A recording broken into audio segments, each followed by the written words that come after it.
കടയിൽ നിന്ന് മുട്ടായി വാങ്ങിക്കാന്ന്. മുട്ടായി വാങ്ങിക്കാൻ പൈസ ഉണ്ടോ? ആരെല്ലുണ്ട്?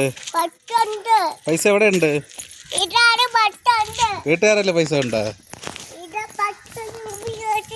എന്റെ പൈസ ഉണ്ടോ? ആരെ പൈസ ഉണ്ട്? ആരല്ലേ? പട്ടിയുണ്ടോ? ഓ ആ എവിടെ പൈസ എവിടെ? ഓ പിന്നെ ഭയങ്കര പൈസ ആയിപ്പോയി.